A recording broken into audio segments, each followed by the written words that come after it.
오늘도 찾아주셔서 감사드립니다. 좋은 날 가득하세요. 구독과 좋아요는 큰 힘이 됩니다. 시작합니다. 그 여자를 처음 본 건 봄비가 유난히도 차갑게 내리던 어느 저녁이었다. 짐칸에 남은 파지 몇 묶음 씻고 비를 피해 허겁지겁 골목을 빠져나오다가 마을 어기 국밥집 유리창 너머로 스친 그녀의 실루엣이 시선을 붙잡았다. 외등 하나 없는 골목에서 유독 밝게 빛나던 창문, 거기서 천천히 창틀을 닦던 그 여자의 손동작은 이상하리만치 부드럽고 느렸다. 여자는 고개를 살짝 숙인 채 물기 묻은 유리창을 손바닥으로 닦고 있었는데 어두운 실내등 아래서 마치 슬로 모션처럼 그 모습이 눈앞에 정지된 듯했다. 젖은 머리카락이 뺨을 타고 흘러내렸고 앞치마 너머로 드러난 실루엣은 국밥집 주인이라기엔 너무 날렵하고 너무 눈밀했다. 괜히 심장이 쿵 내려앉는 듯한 기분이 들어 무심한 척 걸음을 멈췄고 그녀가 내 쪽을 느낀 듯 창밖으로 고개를 들었을 땐 이미 늦었다. 그 눈빛. 말하지 않아도 모든 걸 알고 있다는 듯한 오래전부터 알고 있었던 사람처럼 바라보는 그 눈빛이 나를 붙잡았다. 난 괜히 멋쩍게 웃으며 모자를 벗었고 그녀는 문을 가만히 밀어 열었다. 들어오실래요? 그 말도 없이 열린 문틈으로 불빛이 흘러나왔고 난 자연스럽게 안으로 들어섰다. 가게 안은 따뜻했다. 수증기와 된장의 향이 엉겨붙은 공기 속 한쪽 구석 테이블에 앉자 그녀가 조용히 다가와 물었다. 술 데워드릴까요? 그 말에 대답도 없이 고개를 끄덕였다. 사실 그 순간까지도 그저 우연이라 생각했다. 비 오는 날 잠시 몸을 녹이기 위해 들른 국밥집. 하지만 그녀가 나에게 술을 내어주고 그 손끝이 내 손등을 스쳐 지나가며 남긴 온기에서 나는 이상한 감각을 느꼈다. 어떤 의도도 없었는데 그녀는 앉지도 않고 내 옆에 한 걸음 정도의 거리를 두고 서 있었다. 나는 그 상태로 소주를 한 잔 마셨다. 그리고 그녀는 다시 조용히 주방으로 사라졌다. 그렇게 첫날은 아무 일 없이 끝났다. 아니, 겉으론. 하지만 난 그날 이후로 이상하게 그 국밥집을 지나치지 못했다. 장 보러 나갔다가도 괜히 먼 길로 돌아 국밥집 앞을 서성거렸고 공교롭게도 그 여자는 매번 창문을 닫고 있었고 나는 그때마다 눈이 마주쳤고 그녀는 한결같이 문을 열었다. 세 번째 날 그녀는 내게 물었다. 혼자 사세요? 그 순간 무언가 툭 안에서 무너지는 느낌이 들었다. 예 했고 그녀는 고개를 끄덕였다. 그러곤 다시 묻지 않았다. 나는 더 묻지 않았다. 다음 주, 그 다음 주 나는 뒷문으로 들어가게 되었고 그녀는 앞치마를 풀고 주방에서 나를 맞았다. 대낮 볕이 잘 드는 시간에 테이블 위에 몸을 기대던 그녀의 숨소리는 생각보다 조용했고 그 속에 끌어안겨 있던 나 역시 아무 말도 하지 않았다. 매트리스도 없고 벽지에 김이 서리던 좁은 창고 안 국물통 옆에서 벌어진 우리 둘만의 시간이 점점 깊어졌다. 누가 먼저였는지는 기억나지 않는다. 그저 서로가 원하는 게 뭔지 너무 명확하게 알고 있었다. 뜨겁지도 차갑지도 않게 서로를 탐하고 겉으론 평범한 하루를 보내는 일상이 반복되었고 그게 익숙해질 무렵 그녀가 말했다. 남편이 곧 와요. 순간 심장이 멎는 줄 알았다. 남편? 여기 같이 안 살았어요? 물었더니 그녀는 웃었다. 마치 알고 있을 거라 생각했다는 듯이. 부산 쪽 현장에서 일해요. 한 달에 며칠 들어와요. 그 며칠만 잘 피하면 돼요.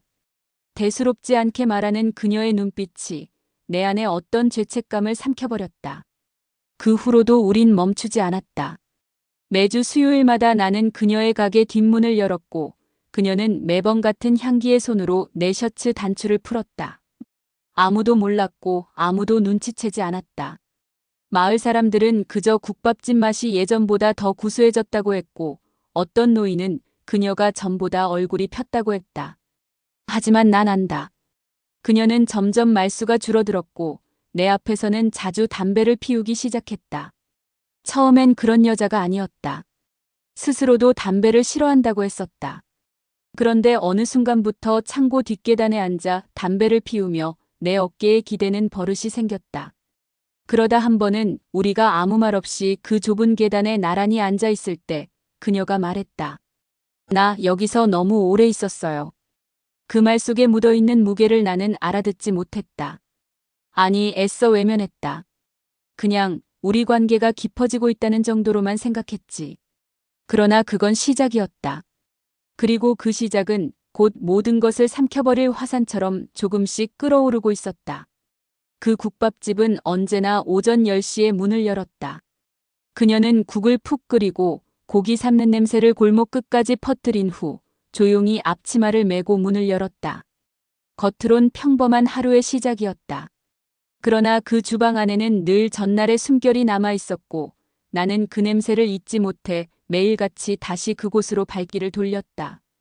마을 사람들은 그녀가 부지런하다고 했다. 새벽마다 불을 지피고 국물을 오래 끓여서 맛이 좋다며. 하지만 그들은 모른다. 그 국물의 깊은 맛엔 잠 못 이룬 밤의 온기가 녹아 있다는 것을. 우리는 낮엔 아무 일 없는 척했다. 그녀는 손님들에게 밝게 웃었고 나는 식당 한쪽 구석에 앉아 국밥을 먹으며 신문을 넘겼다. 하지만 그녀가 내 쪽으로 걸어올 때, 국자로 국을 떠줄 때, 내 그릇에 고기를 얹을 때마다 손끝이 가볍게 스치는 그 짧은 순간마다 내 안의 욕망은 소리 없이 부풀어 올랐다. 마치 아무 일도 아닌 듯 살아가는 게 익숙해졌지만 우리는 둘 다 알고 있었다. 눈빛 한 번, 손짓 하나로 서로의 시간을 계산하고 있다는 것을. 뒷문은 언제나 열려 있었고 그녀는 점심 장사가 끝나면 나를 슬그머니 불렀다.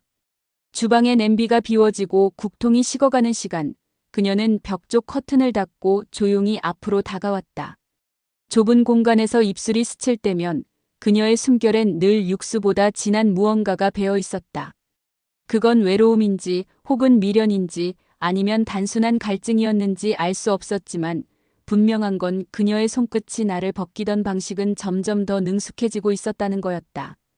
우리는 한겨울에도 땀이 뚝뚝 떨어지도록 서로를 부둥켜 안았고 여름엔 국물통 옆에서 식어가는 에어컨 바람을 쪼개며 벽에 몸을 부딪혔다.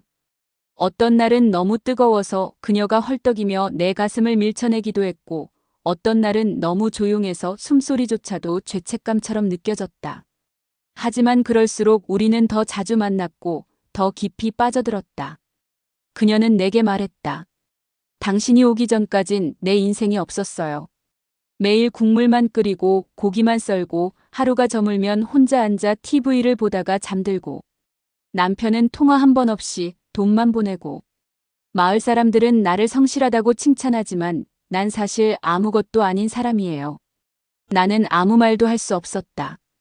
그저 그녀의 목덜미에 입을 묻고 벽에 기대함께 숨을 죽였다. 그녀는 그럴 때마다 몸을 맡기며 조용히 웃었다. 어느 날은 대낮에 갑자기 주방불을 끄고 나를 앞치마째 끌어안으며 이런 말을 했다. 오늘따라 무섭게 좋다. 그 한마디에 나는 정신이 아득해졌고 그녀는 맨발로 찬 바닥을 디디며 서랍에서 키를 꺼내 문을 잠갔다. 그날은 소리도 내지 않고 그녀와 한참을 얽혔는데 그게 우리 사이 가장 깊었던 날이었다. 이후로도 우리는 무너질 듯이 서로에게 매달렸다. 한 번은 점심 장사 도중에도 잠깐의 틈을 타 주방 뒤에 숨었고 그녀는 흰 가운 사이로 몰래 손을 넣었다. 나는 그녀를 잡고 키스를 했고 그 짧은 키스에 그녀는 잠시 숨을 멈췄다. 이런 일이 반복되면서 우리는 점점 현실을 잊기 시작했다. 그녀는 더 이상 국밥집 여주인이 아니었고 나는 일용직 일꾼이 아니었다. 그 공간 안에선 우리는 서로의 숨통이었고 도피처였으며 뜨거운 실체였다. 하지만 동시에 불안함도 점점 커졌다. 그녀는 점점 말을 줄였고 내 손을 잡는 횟수가 줄었고 웃을 때 눈을 보지 않았다. 나는 그녀에게 물었다. 무슨 일 있어요? 그녀는 고개를 저으며 말했다. 아니에요. 그냥 조금 무거워서요. 무겁다. 그 말이 내 가슴에 내리꽂혔다. 그 무게가 나 때문일까 싶어 잠을 설치기도 했고 그녀가 나를 멀리하려는 건 아닌가 혼자 상상에 빠지기도 했다. 하지만 정작 그녀는 여전히 뒷문을 열어뒀고 나는 그 문을 매일같이 열었다. 그 안에서 우린 매번 마치 처음인 것처럼 서로를 탐했다. 그러나 불안감은 곧 현실이 되었고 그 현실은 무섭도록 조용히 우리를 덮쳐오고 있었다. 마을이라는 건 이상한 곳이다. 서로 문을 닫고 살아가는 것 같지만 정작 가장 잘 알고 있는 건 벽 너머의 사람이 아니라 골목 너머의 사람이란 걸 이 관계를 시작하고 나서야 알았다. 그녀와의 사이가 점점 깊어질수록 마을 사람들의 시선이 묘하게 달라지기 시작했다. 평소에도 말이 많기로 유명했던 김씨 아주머니가 국밥집 앞을 지나며 쓱 한번 안을 훑고 슈퍼 아저씨는 내게 뜬금없이 요즘 거기 자주 가요?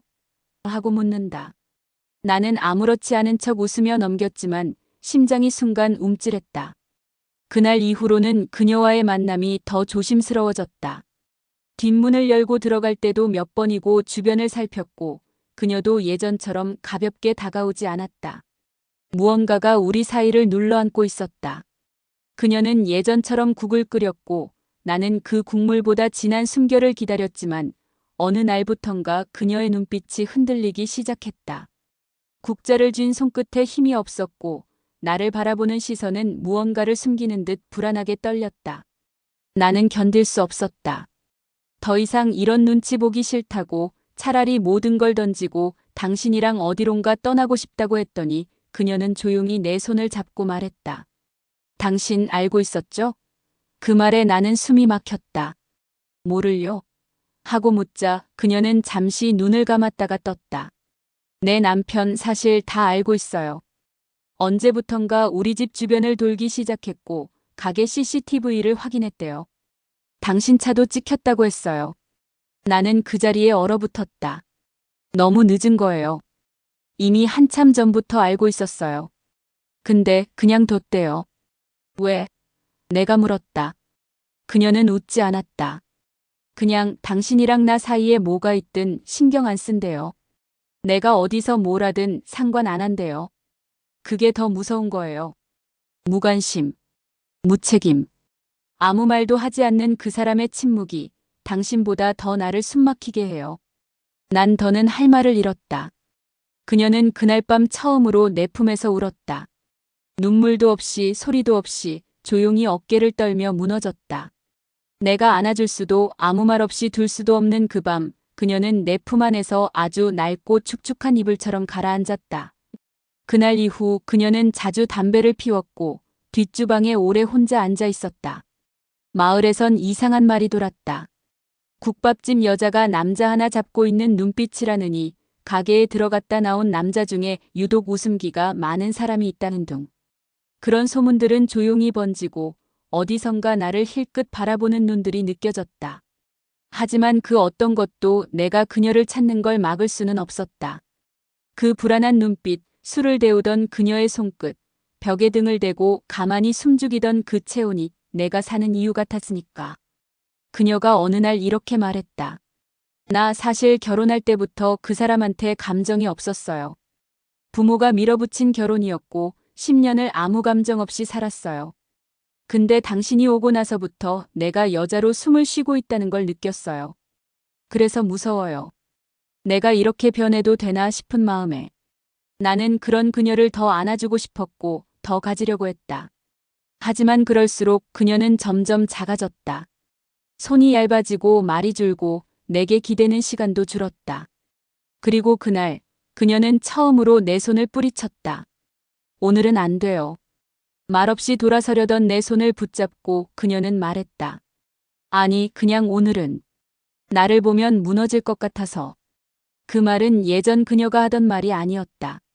그녀는 이제 스스로 무너지지 않기 위해 나를 밀어내고 있었다. 그리고 그 벽이 세워지는 게 느껴졌고 나는 그 앞에 서 있는 내 모습이 너무 작아 보였다. 밤이 되면 그녀 집 뒷주방 불빛이 새어나오는 걸 골목 끝에서 바라봤다. 문을 열지는 않았다. 그날 이후 우리는 서로의 시간을 줄여갔다. 마치 서로가 서로를 멀리해야 더 오래 갈 수 있다는 듯이. 그러나 진짜 위기는 그렇게 멀어지는 순간에 오는 것이었다. 그녀는 내가 다가가지 않아야 나를 지킬 수 있다고 믿었던 것 같았다. 그리고 나는 그녀가 날 지키기 위해 멀어졌다는 걸 뒤늦게 알게 됐다. 비는 하루 종일 내렸다. 아침부터 흐리던 하늘은 오후가 되자 마치 무너질 듯 쏟아졌고 바닥엔 고인물이 발목까지 찼다. 마을 사람들은 평소보다 일찍 가게 문을 닫았고 골목은 유난히 조용했다. 나도 평소보다 이른 시간에 그녀의 국밥집 앞에 섰다.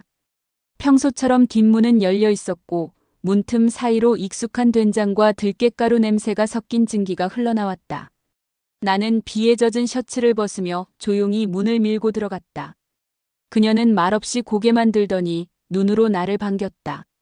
그녀의 눈빛이 오늘따라 유난히 무거워 보였지만 그 이유를 묻지 않았다. 그냥 서로가 필요했고 침묵이 서로를 더 깊이 끌어안게 만들었다. 우리는 뒷주방에 전기불을 끄고 창고 문을 살짝 걸어둔 채 서로를 안았다. 비가 벽을 타고 흐르고 바깥 세상은 잊힌 듯 고요했다. 그녀의 숨결은 평소보다 깊었고 나는 그녀의 뒷목에 입을 묻은 채 천천히 셔츠 단추를 풀었다. 바닥에 깔린 포장 박스가 습기를 머금어 눅눅했지만 그조차도 우리의 열기를 막지 못했다. 우리는 오래도록 말없이 얽혀 있었다. 하지만 그 평온은 너무 짧았다. 그녀가 갑자기 내 어깨를 밀어내며 속삭였다. 안 돼, 지금은 안 돼. 왜? 하려던 말이 목구멍에 걸리기도 전에 그녀는 손으로 내 입을 막았다. 쿵쿵. 현관 쪽에서 발소리가 들렸다. 무겁고 익숙한 발소리. 그녀는 내 손을 잡고 창고 한쪽 벽 너머 작은 틈새로 날 이끌었다. 거긴 예전에 김치 항아리를 놓던 자리였고 지금은 다 쓰러져가는 박스와 난로 부품이 쌓여 있는 아주 좁은 틈이었다. 나는 숨을 죽인 채 거기 웅크렸고 그녀는 주방으로 돌아가 불을 켰다. 순간 나는 숨이 멎는 줄 알았다. 국밥집 안이 환해지고 그 빛이 문틈 사이로 스며들었고 그녀는 아무 일 없다는 듯 국자를 들고 냄비를 휘젓기 시작했다. 몇 초 후 그 문이 열렸다. 뻑뻑한 소리와 함께 들어선 발걸음.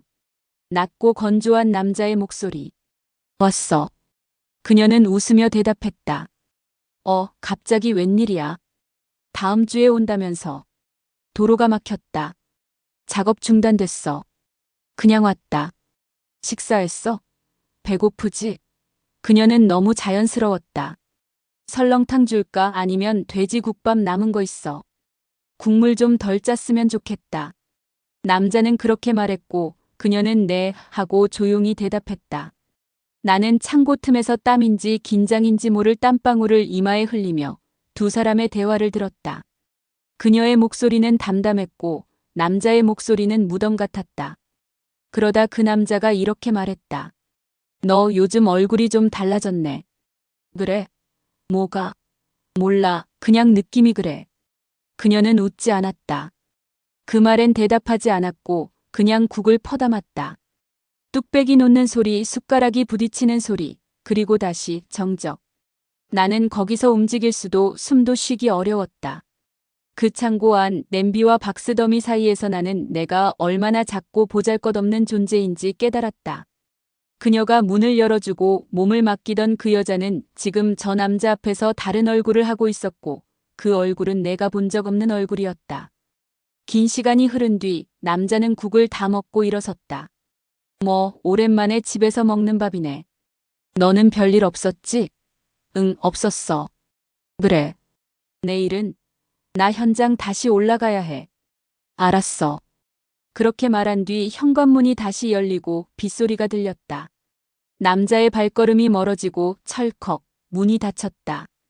다시 정적. 그리고 몇 분 후 창고 문이 열렸다. 그녀가 내게 다가왔다. 나는 굳은 몸으로 일어섰고 그녀는 내 손을 잡았다. 괜찮아요. 말없이 그녀를 안았다. 그녀는 아무 말도 하지 않았고 나는 그날 밤 처음으로 그녀 품에서 눈물을 삼켰다. 무언가가 끝나가고 있다는 예감. 우리가 피하려 했던 모든 현실이 이제 문 앞까지 도착해버렸다는 그 느낌. 그리고 그 비. 그 밤에 내린 그 비는 단순한 빗줄기가 아니었다. 모든 걸 씻어낼 듯 쏟아졌고 동시에 우리를 삼켜버릴 듯 조용히 내리고 있었다. 그녀는 아무 말 없이 떠났다. 국밥집 셔터는 내려간 채 며칠을 넘겼고 뒷문엔 녹슨 자물쇠가 하나 걸려 있었다. 처음엔 몸이 아픈 줄 알았다. 장을 보러 나간 거라 생각했다. 하지만 시간이 지나도 불은 켜지지 않았고 국물 냄새도 나지 않았다. 마을 사람들조차 이상하다고 수군거릴 즈음 나는 조용히 국밥집 뒤편담을 넘어 들어갔다. 안은 텅 비어 있었다. 국물통은 치워졌고 주방엔 깨끗하게 정리된 그릇들만 놓여 있었다. 이상하게도 가게 안은 아주 잘 정리되어 있었고 심지어 바닥도 막 걸레질을 한 듯 촉촉했다. 그 흔적이 더 무서웠다. 말없이 사라졌다는 건 오래전부터 준비해왔다는 뜻이었다. 그녀는 나와 함께하며 웃었지만 한쪽에선 나 없이 떠날 방법을 생각하고 있었던 거다. 나는 창고문을 열었다. 우리가 처음 입을 맞췄던 그 좁은 공간, 박스더미와 식자재들 사이에서 숨죽이며 서로를 갈망하던 그 자리엔 아무것도 남아있지 않았다. 박스도 국물 냄새도 그녀의 숨결도 사라졌다. 나는 그 바닥에 주저앉았다. 손바닥으로 먼지를 문질렀고 아무 이유 없이 벽을 쓰다듬었다. 내 손 안에 그녀가 있을 것만 같았다. 그런데 벽에 작은 글씨가 보였다. 연필로 희미하게 적혀 있었던 세 글자. 고마웠어요. 나는 손끝으로 그 글씨를 덮으며 눈을 감았다. 거짓말 같았다. 그 모든 밤들이, 그 모든 키스와 속삭임이 결국은 한 사람의 말 없는 뒷모습으로 끝나버렸다는 게. 마을은 다시 조용했다. 사람들은 국밥집 얘기를 안 꺼냈고 누군가는 그녀가 서울 친정으로 갔다고 했다. 누군가는 남편 따라 외국으로 나갔다고 했고 또 어떤 이는 그 집에 빚이 많아서 야반도주한 거라고 했다. 하지만 나만 안다. 그녀는 아무에게도 쫓기지 않았고 그저 스스로 떠난 거였다. 더 이상 국물을 끓이고 웃는 얼굴로 국밥을 퍼주며 속을 감추는 삶이 버거웠던 거다. 그리고 그 삶 속에서 나를 만났고 나와 함께하며 여자라는 걸 느꼈지만 결국 그 시간마저도 죄처럼 느껴졌던 거다. 그녀는 내가 아니어도 언젠간 떠났을 여자였다. 하지만 그게 왜 하필 나였을까? 그 질문이 머릿속에서 떠나질 않았다. 내가 아니었다면 그녀는 떠나지 않았을까? 아니, 더 빨리 떠났을까? 어느 날 나는 술에 취한 채 국밥집 앞에 앉아 있었다. 철문에 등을 기대고 주머니에서 라이터를 꺼내 물끄러미 바라보다가 한숨을 쉬었다. 그녀가 자주 피우던 담배는 며칠째 입에도 대지 못했다. 냄새만 나도 속이 뒤집어질 것 같았다. 사람들은 나를 피해갔고 누군가는 나를 쳐다보며 수군거렸다. 하지만 신경 쓰이지 않았다. 나는 이제 마을 사람들과는 다른 시간대에 살고 있는 사람이 되어버린 것 같았다. 그녀가 떠난 날부터 시간은 흐르지 않았다. 계절은 바뀌고 꽃이 피고 졌지만 내 안은 여전히 그 밤이었다. 비가 내렸고 남자가 들어왔고 나는 숨었고 그녀는 웃었다. 그 순간이 끊임없이 반복됐다. 그리고 반복될수록 그녀가 남긴 흔적은 더 짙어졌다. 내가 사는 집 냉장고 안에도 그녀의 흔적은 있었다. 한 번은 그녀가 직접 담근 겉절이를 싸주며 말했었다. 이건 진짜로 내가 만든 거예요. 시중에서 파는 거랑 다를 거예요. 그 말이 괜히 따뜻하게 들렸던 날, 나는 그 겉절이를 입에 넣고 무심코 웃었다. 그런데 이제 그 맛조차도 떠올릴 수 없었다. 식초 맛도 고춧가루 향도 다 희미해졌다. 그건 그녀가 사라지면서 같이 가져가 버린 감각이었다. 지금도 가끔 나는 국밥집 앞을 지난다. 무의식 중에. 마치 내 발이 그 길로 향하는 게 너무 당연한 일처럼. 그리고 그 철문 앞에 멈춰선다. 문은 여전히 닫혀 있고 그 위엔 낙엽이 쌓여 있다. 바람에 흔들리는 낙엽이 턱 밑까지 떨어질 때 나는 묻는다. 당신은 나를 기억하고 있을까?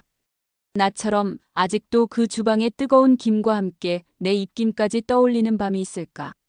그리고 다시 국을 끓일 생각은 없을까? 돌아오면 안아줄 수 있는데. 다 잊고 처음부터 시작하자 말할 수 있는데.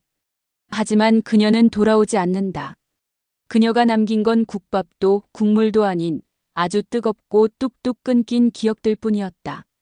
그리고 그 기억은 지금도 내 식도를 따라 천천히 내려가며 오래된 국물처럼 속을 데우고 있다. 사람들은 시간이 지나면 다 잊힌다고 말한다. 상처도 사람도 함께했던 기억도 결국은 흐려진다고. 그런데 그건 전부 거짓말이다. 아니, 적어도 나한텐 그렇지 않았다. 그녀가 떠난 뒤로 내 삶은 더 단순해졌다. 트럭에 짐을 싣고 창고에 물건을 내리고 다시 집에 돌아와 혼자 밥을 먹고 창문을 닫고 불을 끄고 누워 천장을 본다. 그게 전부다. 하루하루를 흘려보내듯 사는 이 패턴 속에서 유일하게 변하지 않은 게 있다면 바로 그녀를 생각하는 시간이다. 아침에 눈을 뜨면 그녀가 웃으며 국자를 들던 모습이 떠오르고 점심에는 국밥 그릇 너머로 바라보던 눈빛이 떠오른다. 밤이면 뒷주방, 그 좁은 창고 안에서 몸을 부대끼며 숨을 죽이던 장면들이 머릿속을 맴돈다. 마치 누가 그 기억들을 내 머릿속 벽에 못질해 놓은 것처럼 절대 떨어지지 않고 그대로 남아있다. 그녀를 기억하는 건 이젠 숨쉬는 일처럼 자연스러워졌다. 어느 날은 그녀가 남기고 간 수저통을 만지작거렸다.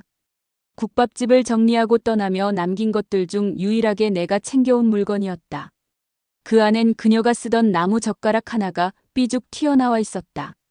손에 쥐고 눈을 감으니 그녀의 손끝 감촉이 고스란히 전해지는 듯했다. 국밥을 말아주던 손, 내 목덜미를 감싸던 손, 그리고 마지막 날 땀에 젖은 내 셔츠를 조용히 쥐고 있었던 그 손. 나는 그 수저를 내 입에 넣고 천천히 씹었다. 아무런 맛도 나지 않았지만 왠지 모르게 울컥했다. 또 다른 날엔 책장에서 오래된 사진첩 하나를 꺼냈다. 그녀와 함께 찍은 사진은 단 한 장도 없었다. 우리는 늘 조심했고 단 한 번도 셀카조차 찍지 않았다. 그런데 사진첩 사이에 이상한 종이 조각 하나가 끼어 있었다. 오래전 그녀가 내게 건넨 쇼핑백에 들어있던 김치 담그는 레시피. 고춧가루 몇 스푼, 젓갈 대신 멸치 액젓, 마지막에 사과 간 건 넣으면 단맛이 난다고 적혀있던 그 쪽지였다. 글씨체가 또렷하지도 반듯하지도 않았지만 이상하게도 그녀의 냄새가 묻어 있었다. 종이를 접은 선 하나하나가 그녀의 손등 같았다. 나는 그걸 들고 한참을 앉아 있었다. 아무 말 없이, 아무 생각 없이 그냥. 그런 날들이 반복됐다. 사람들은 나를 피해갔고 나는 사람을 멀리했다. 누군가는 나를 불쌍하다고 했고 누군가는 수상하다고 했다. 하지만 나는 아무 상관없었다. 나는 이미 그녀의 시간 안에 갇힌 사람처럼 그 국밥집의 그림자 속에서 살아가고 있었으니까. 그녀를 기억하는 방식은 너무도 조용했다. 무언가를 하지 않아도 그녀는 늘 내 안에 있었다. 식당가에서 들려오는 국자 부딪는 소리만 들어도 그녀가 떠올랐고 비가 오면 그날 밤의 창고와 땅, 그 남자의 발소리가 함께 떠올랐다. 나는 점점 사람이 아니게 되어갔다. 그녀를 기억하는 방식은 나를 버리는 방식이었고 그녀와 함께했던 순간들이 많을수록 나란 존재는 점점 작아졌다. 가끔은 그녀가 내 삶 전체였다는 걸 인정하기 싫었다. 단지 몇 달 함께한 여자였고 지나가는 사람 중 하나였다고 말하고 싶었다. 하지만 그럴수록 내 입술은 바짝 말라붙고 가슴은 더욱 쪼여왔다. 그건 누가 봐도 사랑이었다. 흔적 하나로도 온몸이 뒤흔들리는 미련보다 더 진한 감정. 나는 인정했다. 그녀는 내 인생의 결이었다. 사라졌지만 지워지지 않는 멀어졌지만 사방에 남아있는 사람. 가끔 그녀가 다시 마을로 돌아오진 않을까, 그 국밥집 문이 다시 열리진 않을까 생각해봤다. 그 뒷주방에 다시 국물 냄새가 감돌고 그녀가 웃으며 내게 술 한 잔 따라주는 날이 오지 않을까 기대해봤다. 하지만 현실은 그렇지 않았다.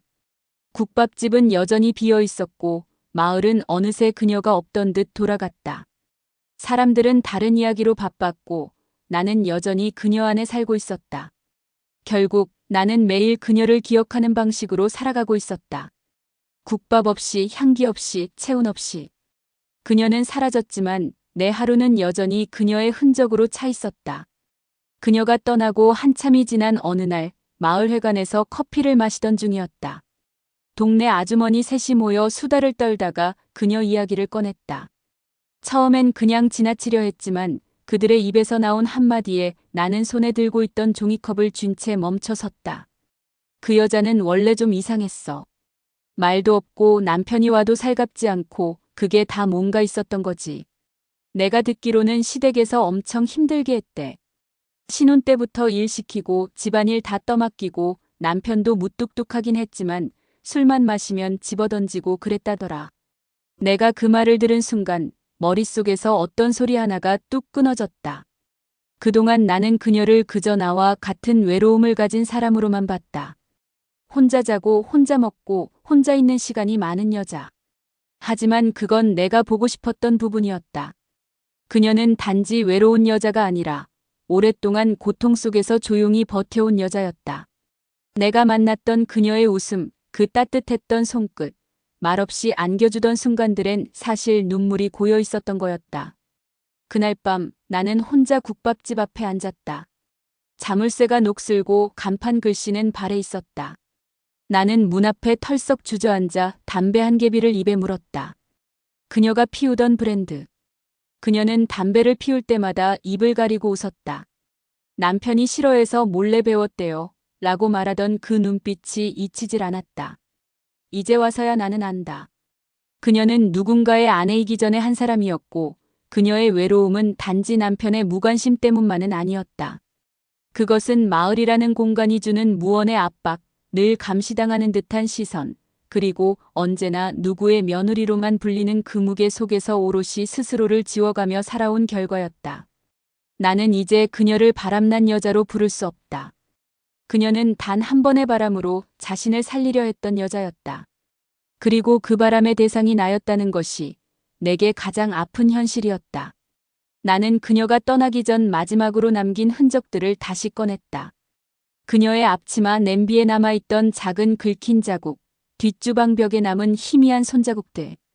그것들은 모두 그녀가 여기에 있었다는 걸 증명해주는 증거들이었지만 동시에 그녀가 이 마을에 얼마나 갇혀 있었는지를 보여주는 감옥의 흔적들이었다.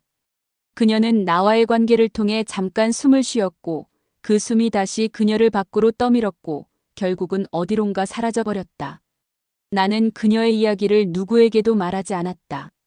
내가 겪은 감정, 그녀의 눈빛, 숨소리, 땀, 웃음, 슬픔, 그 모든 걸 나 혼자 안고 있었다. 마을 사람들은 여전히 그녀를 험담하고 어떤 이들은 그녀를 동정하고 또 어떤 이들은 흘끗 나를 보며 의미 없는 미소를 짓는다. 하지만 그 누구도 그녀가 어떤 마음으로 국을 끓였는지, 뒷주방에서 내가 그녀를 안았을 때 왜 그리 조용히 떨었는지, 그녀의 손끝이 왜 그리 따뜻했는지 모른다. 그것은 오직 나만이 아는 이야기였고 세상 어디에도 남기지 못할 이야기였다. 그날 이후로 나는 내 안에서 그녀를 다시 불러냈다. 바람난 여자가 아니라 숨막히던 여자. 내가 구해주지 못했고 나와 함께하며 잠깐 숨 쉬었지만 결국은 홀로 나가야 했던 여자. 그녀의 존재는 이제 내 삶 전체를 덮는 거대한 그림자였다. 그리고 나는 그 그림자 아래에서 조용히 그녀를 기다렸다. 그날은 아주 평범한 날이었다. 지방 납품 일정이 밀려 내려간 낯선 도시. 오전 일찍 도착해 점심 무렵엔 일이 끝났고 나는 오랜만에 시간을 죽이기 위해 근처 시장을 걸었다. 수많은 사람들 속에서 섞이기 좋은 날씨였다. 미지근한 바람이 불고 어깨를 스치는 인파의 무심함 속에 몸을 맡기고 걷고 있는데 어느 골목에서 나를 확 끌어당기는 냄새가 났다. 된장과 들깨가루 그리고 아주 은은한 멸치 육수 향. 멈춰섰다. 향기 하나에 숨이 멎는다는 게 이런 건가 싶었다. 고개를 돌리자 작은 국밥집 간판이 보였다. 소박한 국밥. 손글씨로 쓰인 간판에 유난히 정갈하게 닦인 유리창, 그리고 그 너머로 아주 익숙한 어깨선. 말도 안 된다고 생각하면서도 나는 무의식적으로 걸음을 옮겼다. 문을 열었고 맨 안쪽 테이블에 앉았다. 잠시 후 주방에서 나온 여자가 나를 향해 걸어왔다. 앞치마, 묶은 머리, 조용한 걸음. 그리고 눈을 들었다. 우리 눈이 마주쳤다. 그 순간 나는 알았다. 이름이 달라졌고 말투가 조금 변했고 표정은 낯설었지만 눈빛은 그 눈빛 하나만으로 충분했다. 그녀였다. 아무 말 없이 우리는 서로를 마주봤다. 그녀는 내게 물었다. 혼자세요? 나는 고개를 끄덕였다. 그녀는 살짝 웃으며 말했다. 따뜻한 걸로 드릴게요. 그리고 뒤돌아섰다. 그녀의 뒷모습을 보며 나는 손을 떨었다. 이게 진짜인지 혹은 내가 끝내놓지 못한 환영인지. 하지만 국밥이 내 앞에 놓이고 그녀의 손등이 다시 스치고 그 손끝이 내 기억 그대로의 온도를 가졌다는 걸 느낀 순간 모든 확신이 생겼다. 그녀는 앉지 않았다. 주방으로 돌아가 조용히 무언가를 정리했고 나는 한 숟갈도 뜨지 못한 채 국밥만 바라봤다. 점심 손님들이 몇몇 들어오고 나가고 한참이 지나서야 그녀가 내게 다가왔다. 오랜만이네요. 나는 대답하지 못했다. 말이 나오지 않았다. 그녀는 조용히 앉았다. 여기선 조용히 살고 있어요. 아무도 나에 대해 몰라요. 다시 시작했어요. 혼자예요. 여긴 나를 묻어줄 수 있는 동네예요. 그녀는 담담하게 말했고 나는 조용히 말했다. 나 당신 보러 온 거 아니에요. 그냥 왔는데 그녀가 웃었다. 나도 알아요. 우린 그런 우연을 만들 운명이었나 봐요. 나는 그녀를 바라봤다. 그 눈빛. 예전처럼 뜨겁지도 흔들리지도 않았지만 아주 깊고 단단한 무언가가 담겨 있었다. 내가 했던 말들이 머릿속에 떠올랐다. 같이 떠나자, 처음부터 다시 시작하자. 그땐 대답하지 않았던 그녀가 지금은 말했다. 고마웠어요. 진심으로. 당신이 아니었으면 나는 못 나왔을 거예요. 이 마을에도 이 시간에도. 나는 그 말에 눈을 감았다. 모든 걸 용서하는 듯한 그녀의 말, 모든 걸 끝낸 듯한 그녀의 표정. 나는 조용히 국밥 한 숟갈을 떴다. 뜨거웠고 짰고 눈물이 났다. 그건 육수 때문이 아니었다. 식당을 나서기 전 그녀가 조용히 말했다. 이젠 서로 기억하지 말아요. 그래야 앞으로 걸을 수 있어요. 나는 고개를 끄덕였다. 그리고 돌아섰다. 다시는 뒤돌아보지 않겠다고 다짐하면서도 문을 나서기 직전 마지막으로 눈을 떴다. 그녀는 주방으로 돌아가는 중이었고 손에 국자를 들고 있었다. 그 모습은 아주 오래전 내 기억 속 뒷주방의 국물통 앞에서 국자를 들던 그녀와 똑같았다. 나는 그 순간을 마음 깊이 새겼다. 그리고 돌아섰다. 그녀는 바람난 여자가 아니었다. 숨막히던 삶을 박차고 나와 자신을 살리려 했던 여자였다. 그리고 나는 그런 그녀를 사랑했던 사람이다. 그 사랑은 끝났지만 결코 사라지지 않는다. 이제 나는 그녀를 기억하지 않을 것이다. 하지만 평생 잊지도 않을 것이다. 사연자의 인생을 응원한다면 구독과 좋아요로 힘을 주세요. 청취해주셔서 감사합니다. 편안한 하루 되세요.